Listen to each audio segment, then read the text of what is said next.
आपको कच्ची कैरी की खट्टी मीठी और चटपटी गटागट बनाना बताती हूँ कैसे बनाई जाती है। ये खाने में बहुत ही ज़्यादा टेस्टी लगती है और इसे बनाना भी बहुत आसान है। और इस समय मार्केट में कच्ची कैरी आ भी बहुत रही है, आप भी इन्हें बनाइए, आपको भी ये बहुत ज़्यादा पसंद आएंगी। तो चलिए बनाना शुरू करते हैं। कच्ची कैरी की गटागट बनाने के लिए ये हमने 500 ग्राम कच्ची कैरी लिए। सबसे पहले हम कैरियों को छील लेते हैं और जो इसका ऊपर का पोर्शन है पहले हम इसे निकाल देते और कैरी को हम इस तरीके से छील लेते हैं।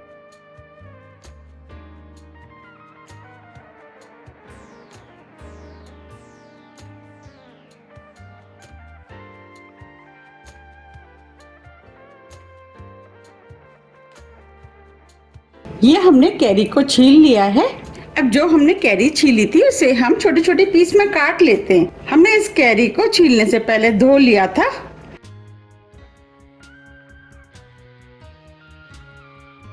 हमें इस तरीके से कैरी को छोटे छोटे पीस में काटना है।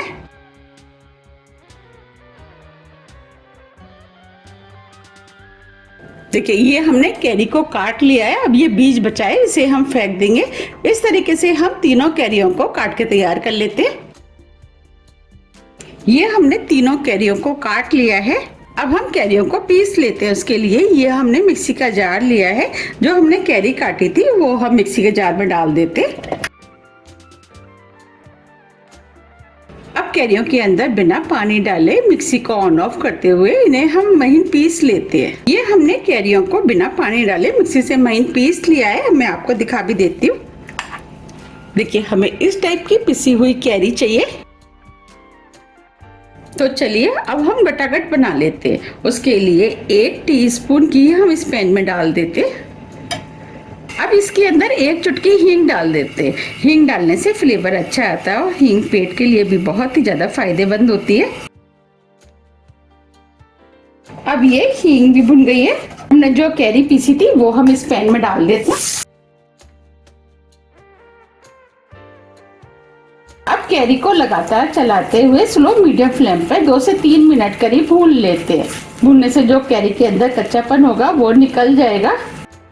3 मिनट करीब हो गए हैं। अब ये कैरी भी भुन गई है और कैरी के अंदर जो एक्स्ट्रा पानी था वो भी सूख गया है। अब हम इसके अंदर गुड़ डाल देते हैं। हमने 500 ग्राम कैरी ली थी तो इसीलिए हम इसके अंदर 300 ग्राम गुड़ डालेंगे, यानी 1.5 कप। अब हम गुड़ को मिक्स कर देते हैं। हमने गुड़ को छोटे पीस में तोड़ लिया था। हमें इसे स्लो मीडियम फ्लेम पर जब तक पकाना जब तक कि गुड़ अच्छे से मेल्ट ना हो जाए। अब इसमें गुड़ भी अच्छे से मेल्ट हो गया है। इसे हम चटपटा और टेस्टी बनाने के लिए इसके अंदर हम कुछ मसाले ऐड करेंगे। आधी टीस्पून कश्मीरी लाल मिर्च, इससे कलर अच्छा आता है और ये तीखी कम होती है। 1 टीस्पून जीरा पाउडर, आधी टीस्पून गरम मसाला, आधी टीस्पून काली मिर्च जिसे हमने पीस लिया है, स्पून काला नमक। नमक से फ्लेवर अच्छा आता है और नमक डाइजेशन के लिए भी बहुत ही ज्यादा फायदेमंद होता है। 1 टीस्पून सफेद नमक, ये वही वाला नमक है जो हम खाने में इस्तेमाल करते हैं। आप सफेद नमक की जगह 2 टीस्पून काले नमक का भी इस्तेमाल कर सकते हैं। अब इस कैंडी को और भी ज्यादा चटपटा और टेस्टी बनाने के लिए इसके अंदर 2 टीस्पून चाट मसाला डाल देते हैं। 1 टीस्पून सौंठ पाउडर। हमने इसके अंदर जो मसाले इस्तेमाल किए ये सभी मसाले डाइजेशन के लिए बहुत ही ज़्यादा फायदेमंद होते हैं। अब सभी मसालों को हम अच्छे से मिक्स कर लेते हैं। अब ये मसाले भी अच्छे से मिक्स हो गए हैं। अब इसे हम 4 से 5 मिनट के लिए लगातार चलाते हुए और पका लेते हैं।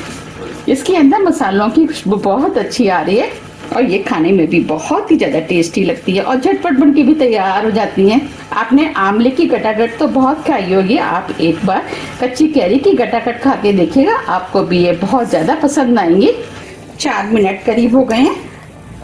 अब ये मिश्रण भी गाढ़ा हो गया है। देखिए हम इसे इकट्ठा कर रहे हैं तो ये इकट्ठा हो रहा है। बस हमें इसे इतना ही पकाना है क्योंकि ये ठंडा होने के बाद भी गाढ़ा होगा। अब हम फ्लेम को ऑफ कर देते हैं और इसे ठंडा होने के लिए प्लेट में निकाल लेते हैं। हमने मिश्रण को प्लेट में निकाल लिया था। अब ये मिश्रण ठंडा हो गया है। चलिए अब हम गटागट बना लेते हैं। अब हम हाथ में थोड़ा सा ऑयल लगा लेते हैं जिससे ये मिश्रण हाथ में चिपकेगा नहीं। अब इसमें से हम थोड़ा सा मिश्रण ले लेते हैं। मिश्रण आप अपने हिसाब से ले लें कि गटागट का साइज आपको क्या रखना है, उस हिसाब से ले लें। मैं छोटे साइज के बना रही हूँ, इसीलिए मैंने ये थोड़ा सा मिश्रण लिया है। अब इस मिश्रण को हम हथेली पे रखते हुए गोल कर लेते हैं। अगर आपका मिश्रण हाथ में चिपकता है तो आप इस मिश्रण को थोड़ा सा और पका लें। देखिए ये हमने गोल कर लिए। ये हमने पाउडर शुगर लिया है। अब जो हमने गटागट बनाई थी उस पे हम पाउडर शुगर की कोटिंग कर लेते हैं।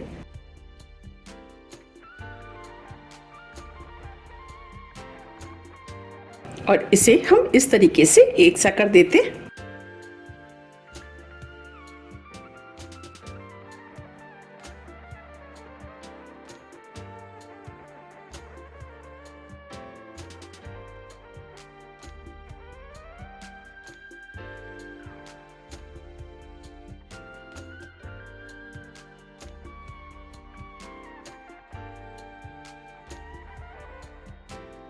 ये कच्ची कैरी की हेल्दी और टेस्टी सभी गटागट बनके तैयार हो गई हैं। यकीन मानिए ये खाने में बहुत ही ज़्यादा टेस्टी लगती है। मैंने आपको जिस तरीके से बनाना बताया, अगर आप उस तरीके से बनाएंगे तो आपकी भी बहुत ही ज़्यादा टेस्टी बनके तैयार होंगी।